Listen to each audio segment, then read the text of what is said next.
Kuroshi Vin Smoke, Stealth Black Sanji, my boy.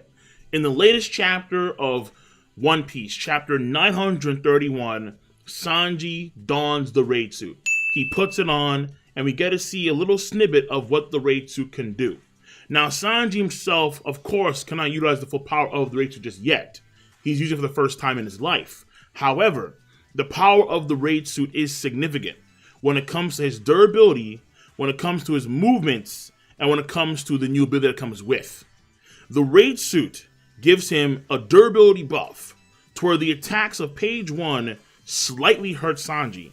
And on top of that, bullets and fire can be completely nullified by the raid suit. When it comes to his movement speed, Sanji could already fly using Skywalk. But in chapter 931, we see Sanji jump from ground to where the clouds are in a few seconds or a fraction of a second. The time frame, of course, is not stated. It's not exactly shown, but he did so relatively quickly and virtually silently because no one noticed Sanji jumping that high, that quickly. And then on top of that, the fact that no one noticed it is because probably of the main ability of the raid suit, which is invisibility. Sanji can become invisible to any environment at will with the raid suit. Sanji now has an ability which is perfect for solo missions that he is known for going on, espionage, stealth, spying, and so on and so forth. The raid suit comes with many perks, and Sanji has just only touched the tip of the iceberg when it comes to those perks, considering how his brothers could use several abilities based on their base ability, whether it was Dengeki Blue, Wench Green, or Sparking Red. And Sanji, I'm pretty sure his stealth when it comes to his raid suit will only expand. And this is on top of Sanji being able to utilize fire at will, using the techniques like the double leg, and then bringing the double leg to the next level with another transformed state known as Hell's Memories, where his entire body is immersed in fire, not just the leg itself. And we see the end result of that attack, where he can one-tap Wadasumi's entire body into flames, Wadasumi's inflated body into flames. Furthermore, his base striking attacks we see against Daifuku can easily be on par without Armored Haki, at least Armored Haki hardening. And Daifuku's genie can cut through several ships with a single attack.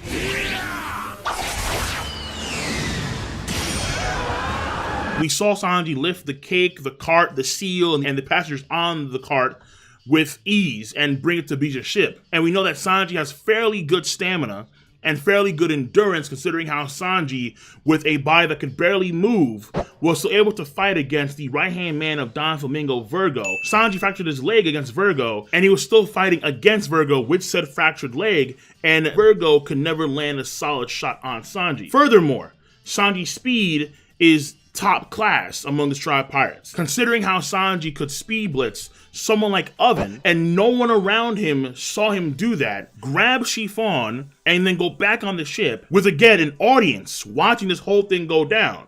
The only person seeing what happened is Pudding, but Pudding could be unique from the standpoint of visual prowess given 3 eyes, and it's all kind of done under the veil of a gag when it comes to her seeing it, but the fact of the matter is that everybody else could not perceive what happened, including Oven himself. Furthermore, showcasing speed, the man himself was able to run from Dressrosa to Greenbit and intercept Don Flamingo to save Nami, Chopper, and company, and then Don Flamingo himself noted that Sanji was fairly strong with his attacks, and, as far as I can tell, used the same technique to stop Diamond Jozu to stop Sanji in his tracks. And the only person that we've ever seen break through Don Flamingo's strings has been Gear 4 Bowman Luffy. Not even Fujitora could break out of the strings, and he's an admiral.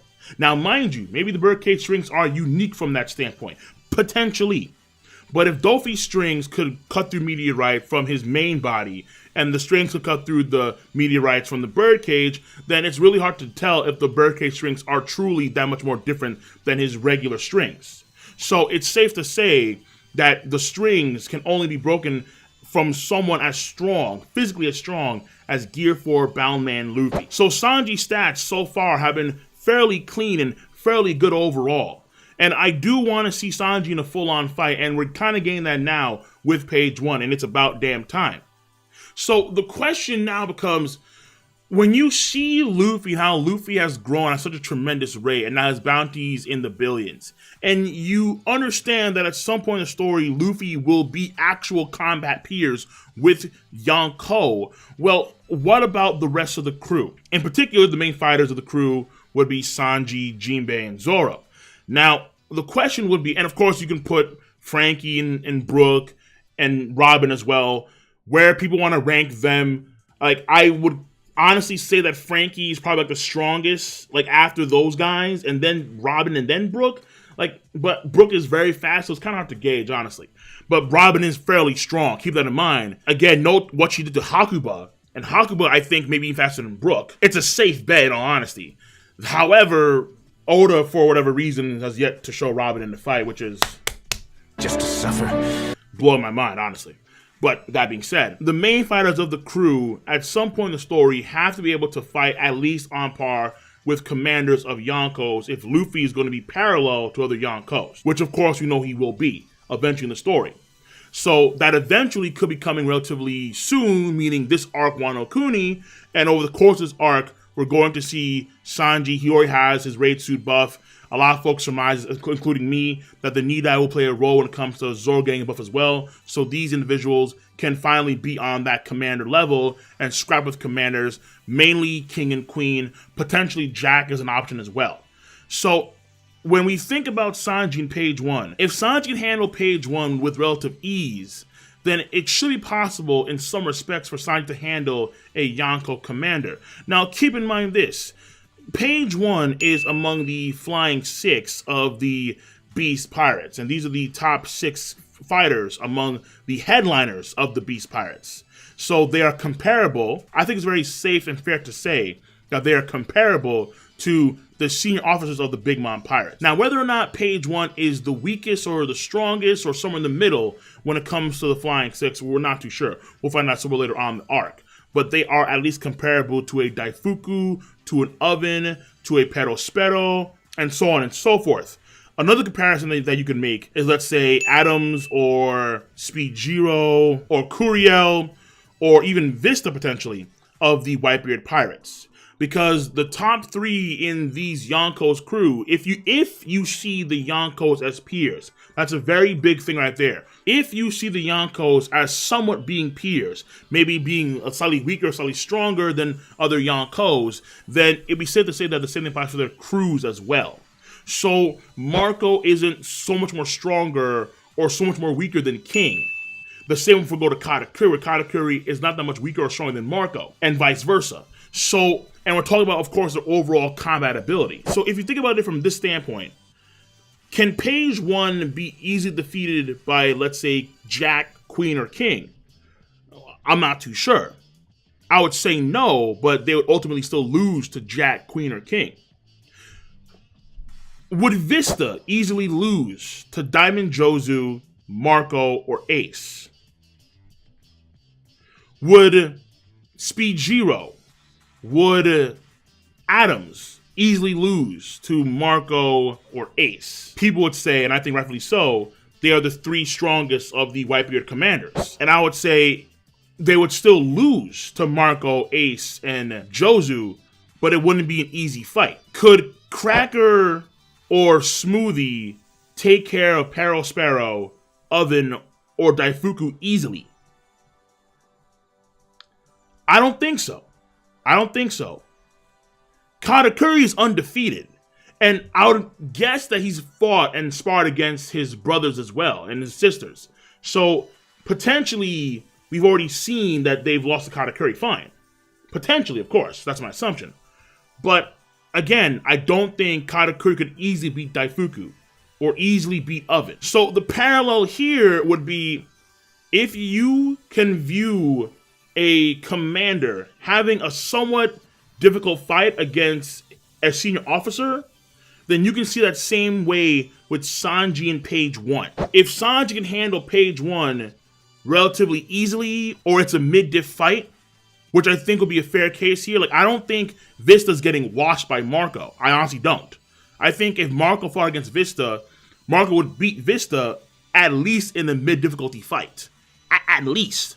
The same will go for Ace and Jozu as well. At least mid-diff. Katakuri beating Oven would be at least mid-diff. King or Queen beating Page 1 would be at least mid-diff. That's the way I would see it. Because that's how the parallels, I believe, should work when you compare the Yonkos and their crew. Again, that's assuming that you see the Yonkos somewhat being peers. So if Sanji does have a mid-difficulty fight against Page 1, where Page 1 can keep on attacking Sanji, but Sanji's still not getting hurt, and Sanji's blows ultimately give him the victory over Page 1, considering how when it comes to the ancient Zoans or Zoans as a whole, unless you're Mystic, you're not that complicated when it comes to what to do with you. Just you beat them down, end of story. We saw that in Enies Lobby where they're Zoans, but what makes them tricky is their Rokishi styles. The Zoan ability is just an overall physical buff when it comes to their stats, and that's really it. So ultimately, if you can beat them down, you get the W. That's how Zoans work fundamentally, unless you're Mystic. So I think at the end of the day, if Sanji comes out of this fight not hurt like he wants to, and Page 1 is defeated, then the end result of this fight will indicate that Sanji is at least around a third commander level. I won't say second or first just yet, but at least third. Not just from a raw power standpoint, but looking at his overall abilities, looking at the stealth, looking at the fire on top of the stealth, if you can meld the two together. Looking at the durability buff, looking at the movement buff, and so on and so forth. When you look at what Sanji can do now with the raid suit, on top of what he did previously, over the course of this time skip, if we're once again going to be equal, or roughly equal, when it comes to comparing the Yonko crews, and make those parallels between, let's say, Marco, once again, Marco, Ace, and Jozu, to Vista, Speedjiro, Kuriel, and so on. Katakuri, Smoothie, Cracker, to Daifuku, Oven, Perospero. I don't think Cracker could wash Perospero. I really, really don't. But that's my stance on this. I think it's possible. But we need to see how this fight ends. That being said, guys and gals, I'm done. I'm done. And I'm going to catch you guys and gals later. Be sure to rate the video. It is not that hard to do. I guarantee you that. Because I know that you all have a device called Zamaosu. You use Zamaosu to click, rate the video, to click, subscribe, to click on that bell to join the squad. And of course, as always, feel free to comment in the comment section down below. Let me know where you stand on this topic. If you see anything wrong that I said on this one, let me know. I may do a stream with you guys in the future about this topic. So again, let me know. Peace and have a nice goddamn day.